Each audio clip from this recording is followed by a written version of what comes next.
no rádio. Check-up no rádio, hoje com o médico geriatra, Dr. Belísio Neto. Dr. Belísio, seja bem-vindo aqui ao nosso Panorama 95, bom dia. Bom dia, Marcos, bom dia, Joelma, bom dia a todos os ouvintes, internautas. Um prazer mais uma vez estar por aqui falando sobre saúde e envelhecimento, tirando dúvidas dos ouvintes toda terça-feira. E hoje vamos falar sobre sono e envelhecimento. Qual é a relação? O sono, Marcos, que é uma das medidas que a gente deve manter bem feita, tem tudo a ver com o nosso envelhecimento. Dormir bem faz a gente envelhecer com qualidade. Então o sono é um dos pilares do envelhecimento saudável. Aquela pessoa que nos procura pensando em ter um envelhecimento bem sucedido, um envelhecimento ativo, aquele envelhecimento planejado, sem as consequências das doenças que inevitavelmente podem acontecer na velhice, ele tem que ter um bom sono. Obrigado, Boa, pela água, pelo café. Desculpa aí, foi perdida lá dentro. O tratamento VIP, né, como sempre. Né? E tem 3 pessoas aqui no estúdio, só para quem ela S1. traz café e água para o Dr. Belísio, né? Um beijo pra Léo. Bom, Ela já está se preparando para quando ela ficar um pouquinho mais idosa já ter... quem sabe, né? Então começar a dormir bem, né? Então o sono ele tem essa relação íntima com o processo de envelhecimento. A gente quando vai chegando aos 60 anos, a partir de 30 anos, que é uma idade onde as coisas começam a se inverter, mas especificamente a partir de 50, 60 anos, a gente tem mudança da característica do nosso sono. O idoso ele dorme uma quantidade de horas em média menor, a gente tem uma média de 8 horas, uma noite de sono ideal.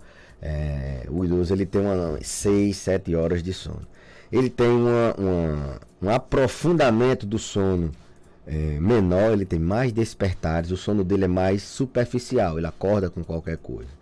E ele tem uma latência do sono também maior, ou seja, ele tem mais dificuldade de pegar no sono. Além disso, nossos idosos de hoje, eles têm um hábito de dormir um pouco mais cedo.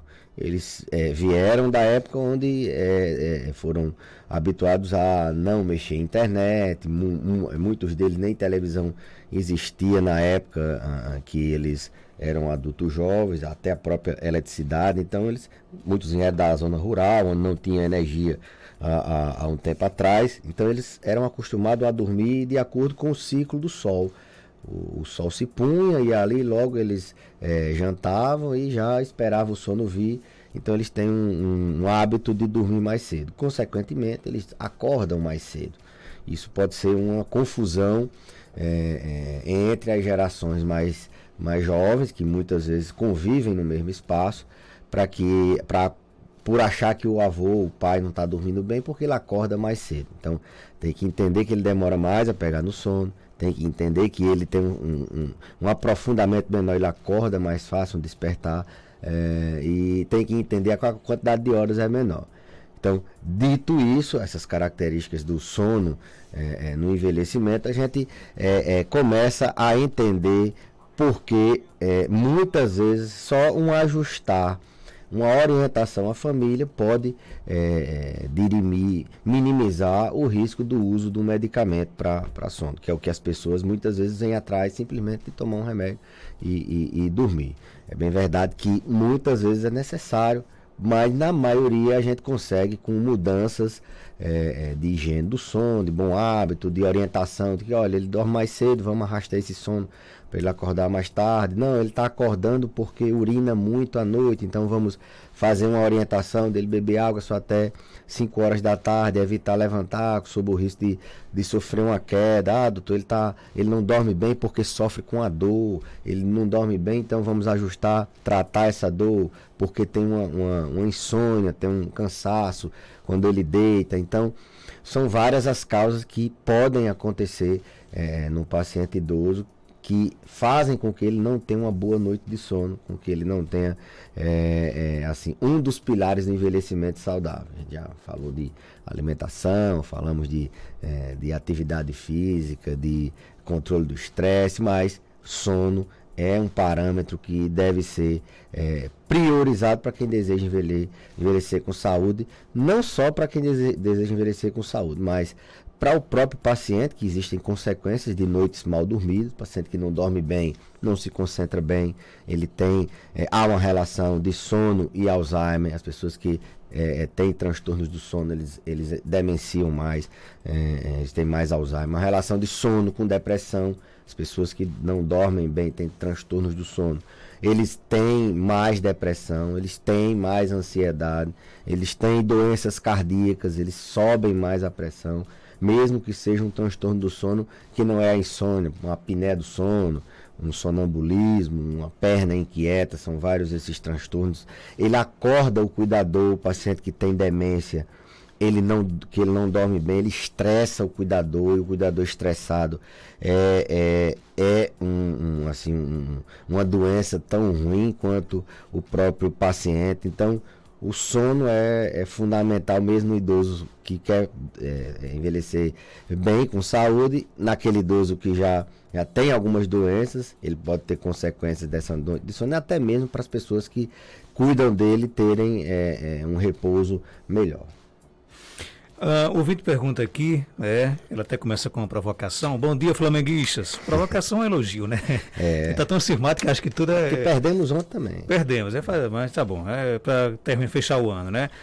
Quando o idoso fala muito durante o sono, o que é? Tem alguma coisa para amenizar ou é normal?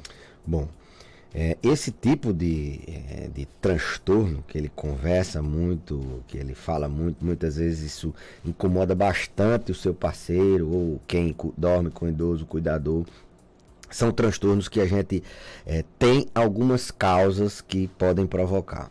Uma muito comum são medicamentos. Existem vários tipos de medicamentos de uso rotineiro que eles podem precipitar essa conversa, assim vamos dizer, esse transtorno do sono do paciente fica conversando à noite. Algumas doenças, então medicamentos é uma causa importante, até os medicamentos para a memória, tratamento de Alzheimer, eles podem causar isso. Medicamentos que são utilizados muitas vezes para dormir, eles podem causar esse tipo de incômodo. Medicamentos, algumas doenças podem cursar com esse transtorno do sono. As mais comuns, as sinucleodopatias, por exemplo, doença de Parkinson, falamos esses dias, é uma doença que cursa com transtorno do sono REM, né? O paciente fica conversando, ele fica se debatendo, gritando, cursa muito com sonambulismo também, a pessoa fica querendo andar dentro de casa. Então, doenças também podem causar esse tipo de transtorno. Demência, tem algumas demências que cursam com esse tipo de sintoma comportamental, de conversar à noite, de querer andar, o próprio sonambulismo, de se agitar, de gritar. Então, é um transtorno que afeta muito o cônjuge, o companheiro, a companheira, o cuidador, e que pode ter causas nos medicamentos, pode ser uma doença que facilita e precipita esse tipo de transtorno, ou outras causas que ainda não estão ali a olho nu de quem esteja avaliando. Necessita de intervenção, porque é uma noite de sono mal dormida também, Marcos. Além do risco, além de ele estressar mais o cuidador, estressar o companheiro, ele também vai ter as consequências de uma noite de sono mal dormida, como eu falei anteriormente. De não memorizar bem, déficit na memória, de ter um risco maior de Alzheimer, depressão, de insônia. Então, é importante a gente corrigir isso. Eu tenho um relato de vários pacientes que já sofreram quedas, alguns fraturaram ou não, por causa desses transtornos do sono REM, ou mesmo por sonambulismo, com terror noturno. São alguns transtornos que cursam mais ou menos com isso que você falou. Então, tem que tratar como qualquer outro transtorno. Não é só a insônia, não é só a dificuldade de iniciar o sono ou de manter o sono, não. Esses outros transtornos também devem ser considerados como transtornos do sono, que trazem as mesmas consequências dos outros. Tem perguntas no nosso WhatsApp, 99205-3030. Bom dia. Bom dia, Marcos Dantas. Bom dia, doutor Belísio.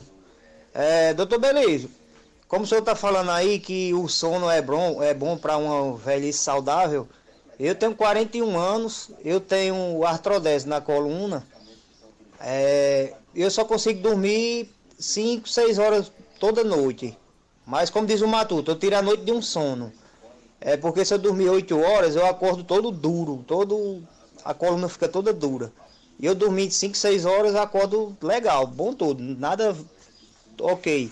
Aí eu pergunto ao senhor, 5, 6 horas de sono é o suficiente para chegar a uma velhice saudável? Ou tá pouco esse meu sono? Tá pouco? Boa pergunta, Marcos. Eu falei da quantidade de horas, da duração de uma noite de sono, mas eu falei numa média. A regra, em média, são 6, 7 horas no idoso, 8 horas no adulto jovem. Mas o sono ele é muito individual. O que a gente leva em consideração é se o paciente conseguiu dormir e acordar descansado, relaxado. Tem gente que dorme só 4 horas e não tem problema, isso é o sono dessa pessoa. Tem gente que para conseguir um sono precisa dormir 10 horas. Então, se não tem nenhum problema durante esse sono, você acorda relaxado, você acorda com tira a noite no sono, como diz o Matuto, acorda com as energias, com a bateria recarregada, então é porque o seu perfil de sono é esse mesmo. Eu lembro que quando eu estava na graduação, eu acompanhava um estudo de sono, né? Eu fazia parte de uma pesquisa sobre sono, e o nosso orientador, ele tinha uma quantidade de sono exatamente encurtada, assim. Ele dormia 3, 4 horas e era o sono dele, era um cara que trabalhava com sono, era o sono normal dele. Isso não é a regra, né? A maioria das pessoas segue aquela regra.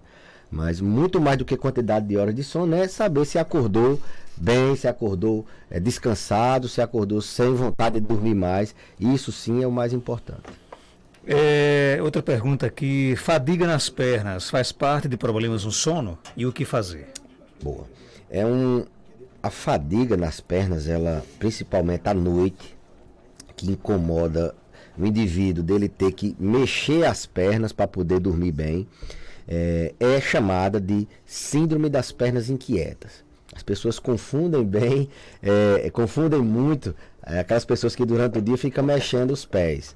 Não, síndrome das pernas inquietas não é aquilo não. A síndrome das pernas inquietas é quando a gente vai dormir e tem uma inquietação nas pernas, uma fadiga, um farnizinho, um desconforto que tem que ficar mexendo as pernas. E isso atrapalha o sono. Isso é sim um transtorno do sono classicamente definido. Síndrome das pernas inquietas, que é quando vai dormir, a pessoa tem que se mexer, tem que mexer os pés para poder dormir. Existe inclusive um tratamento específico para isso. Muitas outras patologias podem ocasionar a síndrome das pernas inquietas. Uma que assim, traz consigo, geralmente junto, a doença de Parkinson. A doença de Parkinson, ela não, naquela outra vez a gente até falou, muito além do tremor. E uma das coisas que a gente verifica nos pacientes que têm Parkinson, essa semana inclusive a Record fez uma reportagem com o repórter da Record que tem Parkinson, muito, muito bacana, eu assisti domingo. Uma das coisas que o Parkinson traz consigo, além do transtorno do sono REM, que a gente falou há bem pouco tempo atrás, é a síndrome das pernas inquietas. Quem tem Parkinson tem muito mais pernas inquietas do que quem não tem Parkinson. De você ficar mexendo as pernas antes de dormir. Então, doença de Parkinson pode causar doenças circulatórias nas pernas, tanto insuficiência venosa como insuficiência arterial, ou seja, tanto aquelas pernas com veias varicosas, com veias quebradas, como aquela perna que é pálida, com pouco pelo, com as unhas quebradiças, que o paciente tem dormência, parestesia, e à noite ele tem que ficar mexendo. Então, doença na circulação causa, medicamentos podem causar síndrome das pernas inquietas, então é um tipo de transtorno do sono, esse farnezinho, essa inquietação nas pernas, que a gente chama de síndrome das pernas inquietas. Deve ser tratado adequadamente para que a pessoa possa ter uma boa noite de sono. Meu sogro tem 83 anos de idade, não dorme muito à noite, né? Passa o dia todo cochilando na cadeira, toma um medicamento para dormir, mas só dorme na parte do dia. Ele é muito ativo, anda para todo lado e é diabético. E aí? No caso, dorme muito de dia. Dorme de dia, não Ativo dorme de muito, noite. não dorme muito à noite. Pronto. Isso aí é 83 anos de idade. Esse paciente ele tem uma inversão do ciclo sono-vigília. O ser humano, ele a luz ela penetra na nossa retina, manda uma mensagem para o cérebro e aí há toda uma cascata de produção de hormônios que obriga a gente ficar acordado de dia, onde o sol, a luz orienta nosso cérebro a ficar acordado de dia, e à noite para dormir. Então o certo é dormir de noite e ficar acordado de dia. Quando o paciente inverte esse ciclo sono de vigília, ele tem muitos prejuízos, desregulação no ciclo hormonal do cortisol, da melatonina, aí uma cascata de prejuízos ele pode ter no funcionamento dele. Doenças inúmeras podem estar associadas a essa inversão. O que é que a gente faz? Logicamente a gente tem que detalhar melhor a rotina, isso é importante, fazer um recordatório de como é que é essa rotina dele, que ele passa o dia todo com muito sono e à noite tem que tomar um remédio para conseguir dormir, então o detalhamento da rotina e ver o que é que a gente pode fazer para ir diminuindo esse sono durante o dia e aumentando esse sono durante a noite. Uma das medidas é a gente fazer privação do sono durante o dia. É você evitar fazer de tudo que ele não durma durante o dia. Isso é possível no primeiro dia? Não. Isso as pessoas, às vezes a gente orienta, as pessoas querem que hoje ele passe o dia, dormiu mal ontem, passou a noite acordado e quer que ele passe o dia todo acordado para ver se ele tem sono de noite. Não, você vai conseguindo isso aos poucos. Você vai, quando ele for dormir já pela manhã, tentar segurar um pouco, vai diminuindo essa quantidade de horas de sono. 1 hora, por exemplo, por dia ou 1 hora por semana. A hora que ele acorda, a gente arrasta ele acordar de dia, você desperta ele mais cedo. E isso você vai colocando barulho, vai tentando chamar a atenção dele, a luz do sol, deixando ele desconfortável durante o dia para que à noite ele chegue com as baterias descarregadas para dormir e recarregar. Então, o detalhe é que em pacientes idosos, tudo isso vai sendo aos poucos. Isso falando de uma estratégia não medicamentosa para a gente colocar esse paciente para dormir de noite e ficar acordado durante o dia. Mas a gente tem que ver, tem que buscar, investigar se ele não tem nenhuma doença. Por exemplo, uma demência de Alzheimer, ela traz consigo alterações no sono. Então, se esse paciente tem uma demência, tem que tratar a demência. Se esse paciente tem algum transtorno do humor, é uma depressão, é uma ansiedade, é alguma doença na tireoide, é alguma coisa que faz ele ficar à noite toda um pânico, a noite toda urinando, e aí quem não dorme bem à noite, naturalmente vai ter mais sono do dia, mas a gente tem que tratar o que tem de alteração, que está invertendo esse ciclo sono de vigília, e uma das medidas é iniciar com privação do sono progressiva, lenta, mas você diminuir a quantidade de horas de sono durante o dia. Tem mais perguntas? Bom dia. Bom dia, Marcos. Antes eu queria perguntar ao doutor Belise, porque é uma criança de 7 anos, está pesando 38 quilos e a diabetes dele é 98. Já tem diabetes esse menino? E aí, doutor Belise? Não, é de criança, eu não, sinceramente, não me arrisco Deu quanto a diabetes, ela disse? Mais de 98. 98, né? A diabetes? Sim. Não, o parâmetro, pelo menos que a gente saiba, é acima de 100. Não sei se para criança tem um valor diferente. Pedir desculpa aí ao ouvinte, mas realmente eu não sei não. Procurar saber, né? Algum especialista, inclusive, da área que vai para pediatria, né? Okay. Quando é idoso, vai para geriatria. Tem como a gente ser pediatra e geriatra ao mesmo tempo, não. Tem mais perguntas chegando. É um parâmetro bem distante. Bem distante, são doenças bem diferentes. Tem mais perguntas? Bom dia. Marcos, bom dia. Eu peço ao doutor Belísio que me passe o endereço da clínica dele, por favor, e o número para mim ser encaminhar, para mim me consultar com ele, que o médico me encaminhou para ele. Vou mandar o privado dela. Pronto, tá combinado. Fecharam sim. Lá tem mais perguntas? Bom dia, Marcos Danta. E bom dia, doutor Belísio.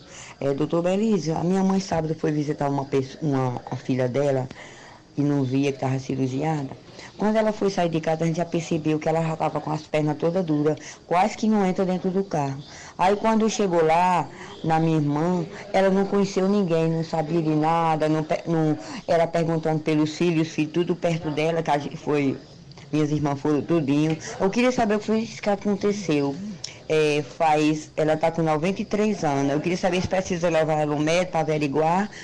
Aí quando ela chegou em casa, ela foi melhorando, depois de muito tempo foi que foi voltando ao normal, ela foi lembrando das coisas, vendo que estava em casa. Bom dia, Ana aqui da Boa Passagem. E aí, Beleza? O começo, você pode voltar Vamos só lá no começo. então, rapidinho. Bom dia, Marcos Danta, e bom dia, doutor Belísio. Doutor Belísio, a minha mãe sábado foi visitar a filha dela e não via que estava cirurgiada. Quando ela foi sair de casa, a gente já percebeu que ela já estava com as pernas todas duras, quase que não entra dentro do carro. E aí? Pronto. Paciente com 93 anos tem inúmeros motivos para acontecer coisas parecidas com isso.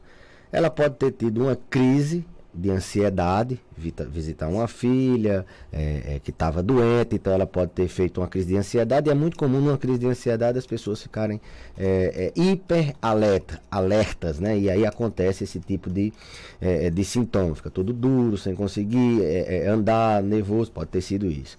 Ela pode, se for uma paciente que já tem algum grau de demência, já tem algum déficit cognitivo, ela tem a reserva mental, o estresse faz com que ela desoriente, ela fique ali fora de si por algum momento, não saiba onde é que está. Isso é muito comum, o paciente que tem demência, às vezes ele viaja, vai passar, por exemplo, veraneio. A gente sempre orienta, olha, antes de ir para o veraneio, passe lá para eu dar algumas orientações, para eu dar uma checada na medicação, para que ele não vá e desoriente. O paciente tem demência, ele mudando os pontos de referência, muitas vezes ele só sair da rotina dele, ele pode desorientar. Pode ter acontecido uma queda de pressão, a gente comumente fala aqui porque é bem presente em pacientes idosos. Pode ter acontecido uma crise epiléptica, o paciente ter feito uma convulsão sem se debater, sem aquela tônico-clônica generalizada, mas alguma coisa aconteceu. Pode ter sido só uma crise de ansiedade, a pessoa ficou emocionada e aconteceu isso. Ela pode ter uma demência que ninguém saiba ainda e aí ela desorientou. Pode ter sido uma crise convulsiva, sem ser daquelas que a pessoa se debate. Mas não é normal acontecer isso num paciente, mesmo com 93 anos. A gente não pode culpar a idade por doenças, não. Mesmo se ela era previamente sem nenhum problema, eu acho sim que deve procurar um médico para investigar o que pode ter acontecido, para se precaver para outras vezes. A gente não só vai quando está doente, não. Isso é um dos grandes erros da humanidade, eu diria, de procurar o médico só quando adoece. Aí a gente só vai ver, principalmente o idoso, só vai ver ele doente. A gente nunca vai ver ele na plenitude, para a gente se antecipar a alguns problemas. Por isso que eu advogo a importância de o idoso ele tem que ser acompanhado periodicamente. Ele tem que, mesmo sem estar sentindo nada com suas doenças controladas, ele tem que ter uma regularidade. Alguns de 6 meses, outros de ano em ano. Tem, principalmente a depender da doença, do grau de dependência, para que a gente possa fazer revisões periódicas como um carro a gente faz, mesmo se o carro está quebrado, né? A gente vai periodicamente exatamente para evitar um acidente. Doutor Belísio, obrigado por sua participação. Até terça-feira, se Deus quiser. Eu que agradeço, Marcos, Joelma, a todos os ouvintes, e até a próxima terça-feira, se Deus quiser. 8h12.